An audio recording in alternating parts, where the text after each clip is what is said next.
Hello, I'm Brian Marks, one of the partners at Knopman Marks Financial Training, and I'm looking forward to helping you prepare for the Series 24 examination. You should expect to commit about 100 hours to preparing for the exam over the next 5 to 8 weeks. Let's quickly talk about the specifications of the exam. The test itself is 160 total questions, of which 150 are graded. There are 10 experimental questions on the exam, which do not count towards your score. The passing score is 70%. So of the 150 graded questions, you need to correctly answer 105 to pass the test. The exam is 3 hours and 45 minutes long.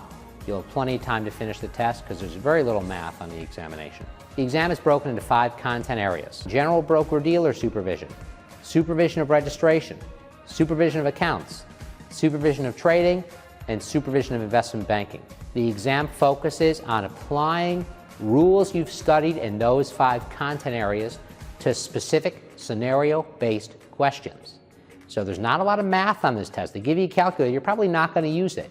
There's a little bit of rote memorization, but not a whole lot.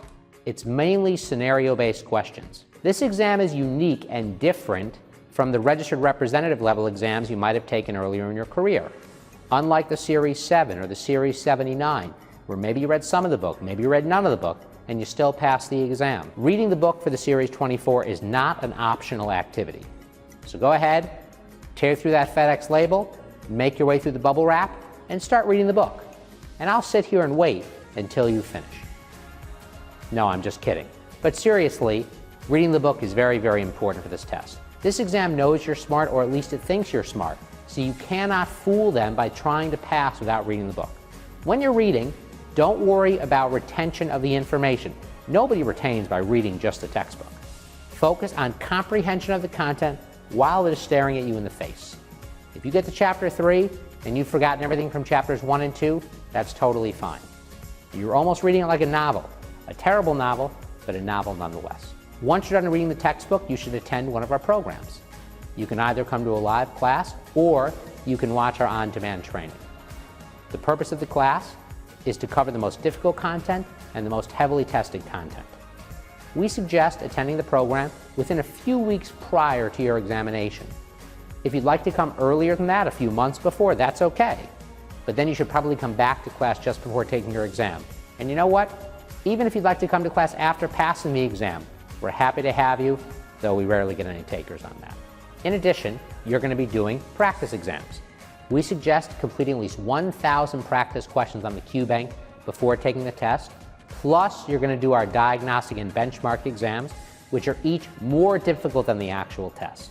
So those are going to give you a good indication that you are prepared to go in and pass the exam. We're also going to provide you with a class summary and a supplement, which details the latest trends of the exam, any recent rule changes, and ensures that you go into the test armed with the most up-to-date content. How long do you need to expect to prepare for the exam? We suggested 100 hours, which, while you're working full-time, usually takes about 5 to 8 weeks. Unfortunately, this is not an exam where you can only study with your free time. You need to actually make time for the test. You need to make the exam a medium priority in your life during that 5 to 8 week period. What you can't do is study only on the weekends. If you study only on the weekends, that means you move backwards during the week. The minimum commitment you need to make during the week is at least 30 minutes every other day. I'd rather have you study for at least an hour every day, but the absolute minimum that I will accept is 30 minutes at least every other day. I recognize maybe it's been a few years since you've taken a test. You're probably not 22 anymore, where your only obligation is to work and study. You probably have many personal and professional obligations to deal with in addition to the Series 24. We are here to help you work through those. We've trained thousands of candidates for the exam. Our pass rate is currently over 90%, so we've seen every distraction, and we've helped candidates fight through those distractions. And we're happy to help you work through whatever issues are getting in the way of your preparing for the test. Finally, we need to have an ongoing dialogue as you prepare for the exam. This is a one-sided conversation, but every other conversation we have is going to be two-sided. You have my cell phone number, you have my email address. Happy to chat with you in the evenings and weekends when you're doing your studying, to help you work out that initial plan, to check in with you periodically to see how things are going, and to help give you that final boost of confidence in the days prior to your examination. Thanks very much for joining us. Best of luck studying for the test.